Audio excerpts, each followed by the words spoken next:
முரசு TV நேயர்களுக்கு வணக்கம். இன்றைய தினமும் நாங்கள் கேப்டன் விஜயகாந்த் அவர்களை பத்தி தான் பார்க்க போறோம். கேப்டன் விஜயகாந்த் விமர்சிக்கிறதுக்கே வீரம் இருக்குதா? சும்மா விட்டு விளாசி இருக்கிறாரு ப்ளூ சட்டை மாறன். யார தெரியுமா? கடந்த சில வாரமாவே ப்ளூ சட்டை மாறன் தன்னுடைய எக்ஸ் தளத்துல இயக்குனர், நடிகர் என்று சொல்லி நாம் தமிழர் கட்சியினுடைய தலைமை ஒருங்கிணைப்பாளர் சீமான் அவர்களை குறித்து தான் கடுமையா விமர்சித்துட்டு வராரு. அதற்கு காரணம் சீமான் பெரியார் குறித்து அவதூறான கருத்துக்களை கூறுவதும் மிகவும் மோசமாக விமர்சித்துமே இருக்கிறாராம். இதற்கு அரசியல் தலைவர்கள் தொடங்கி திரைப்பிரபலங்கள் என அனைவருமே பலருமே கடுமையாக விமர்சித்திருக்கிறார்கள். அதே போல ப்ளூ சட்டை மாறன் தன்னுடைய எக்ஸ் தள பக்கத்திலுமே விமர்சித்து வருகின்றார். இப்படியான ஒரு நிலையில பெரியார் குறித்து விமர்சிக்கும் சீமான் விஜயகாந்த் குறித்துமே முன்னாள் முதலமைச்சர் எம்ஜிஆர் குறித்துமே விமர்சிக்க வீரம் உண்டா என சொல்லி ப்ளூ சட்டை மாறன் கேள்வி எழுப்பியிருக்கிறார். இது தொடர்பாக தன்னுடைய எக்ஸ் தள பக்கத்தில் அண்ணனுக்கு திராவிடம் என்றாலே வெறியாகிவிடும், பெரியாரே ஒரு மண்ணு தான், அந்த பிம்பத்தை ஒழிக்காம ஓய மாட்டேன் என தினமுமே கதறுகிறார். ஈரோடு தேர்தல் முடிந்ததுமே பெரியாரோட சீசனுமே முடிஞ்சிருமா. ஒருவேளை இவர் கண்டினியூ செய்தாலுமே மக்களுக்கு சலித்திடுமா. அது மட்டும் இல்லாமலுக்கு தங்களுடைய கட்சி பெயர்கள்ல திராவிடம் எனும் சொல்ல வைத்தவர்கள் எம்ஜிஆரும் கேப்டனும். இது போக பெரியார போல இவர்களுமே தமிழர்கள் அல்ல என்பது அண்ணன் மற்றும் அவருடைய தம்பிகளின் நிலைப்பாடாகவே அடுத்த கட்டமாக இவர்களுடைய பிம்பத்தையுமே நொறுக்க அண்ணனுக்கு வீரம் உண்டா? பெரியார திட்டினது போல ஒரு மாதம் எம்ஜிஆரையும் மறுமாதம் கேப்டனையும் திட்டி தீர்க்க திராணி உண்டா? மிச்சம் இருப்பது போல விஜய் தான் தன்னுடைய கொள்கை தலைவர் பெரியார் என அறிவித்ததுமே விஜயை கடித்து துப்பினார். அது மட்டும் இல்லாமலுக்கு அப்படி பேசியதால் தன்னுடைய கூடாரம் காலியானது மற்றும் தற்போது மீண்டும் தம்பி விஜய் என பம்முகின்றார். இது பெரியார் மண் அல்ல, பெரியாரே ஒரு மண்ணு தான் என சவுண்டு விடும் அண்ணன் அதே ஆக்ரோஷம் குறையாமல் திராவிட பற்றாளர்களான இந்த மூவரையுமே வசை பாட்டினார். மிச்சம் மீதி தம்பிகளும் கூடாரத்தை காலி செய்து விடுவார்கள். இந்த மூவரின் தொண்டர்கள் மற்றும் அபிமானிகளின் ஒட்டுமே கிடைக்காது.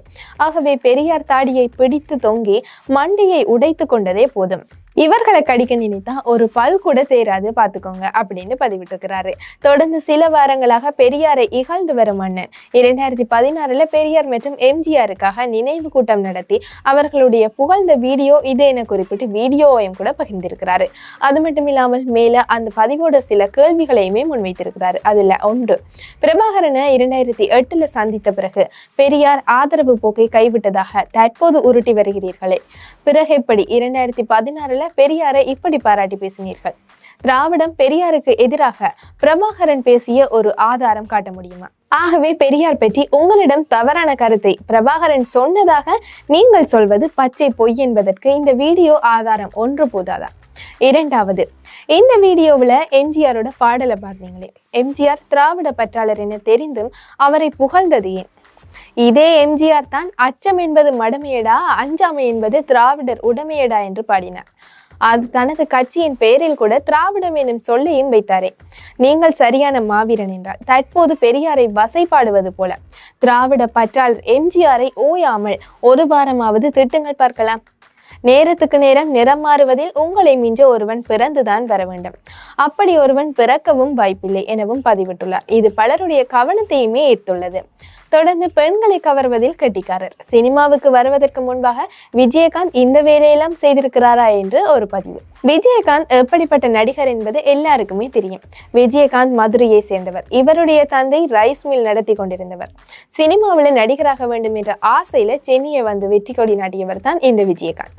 சென்னையில ஆரம்பத்துல கஷ்டப்பட்டிருந்தாலுமே ஒரு காலகட்டத்துல வாய்ப்புகளை பிடித்து முன்னேறியவர் தான் இவர். பலருக்குமே பல உதவிகளையுமே செய்திருக்கிறார்.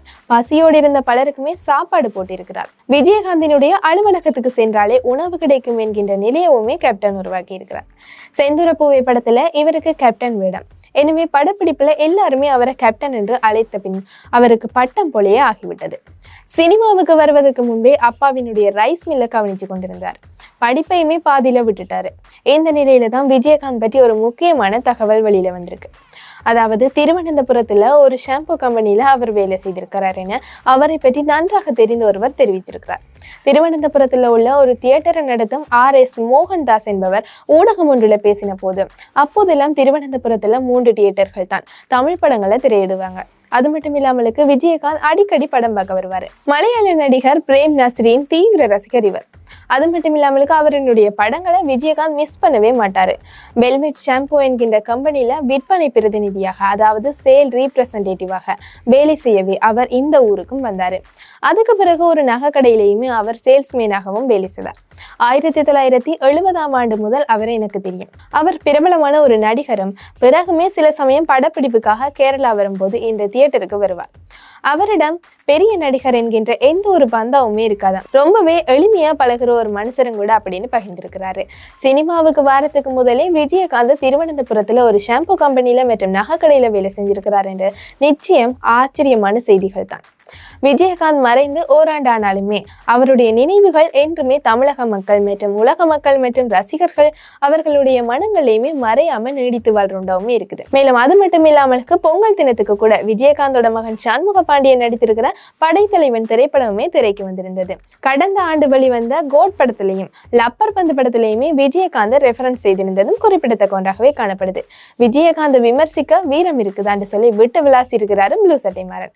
எனவே இந்த பதிவுல விஜயகாந்த் பற்றியும் அவரை பற்றின சுவாரஸ்யமான பல தகவல்களையுமே தெரிந்து கொண்டோம். மீண்டும் இவ்வாறான ஒரு சினிமா தொடர்பான எக்ஸ்க்ளூசிவான விடயங்களுடன் உங்களை சந்திக்கும் வரை உங்களிடமிருந்து விடைபெறும் நான் என்றும் உங்கள் அன்பின் விஜய் திஷா.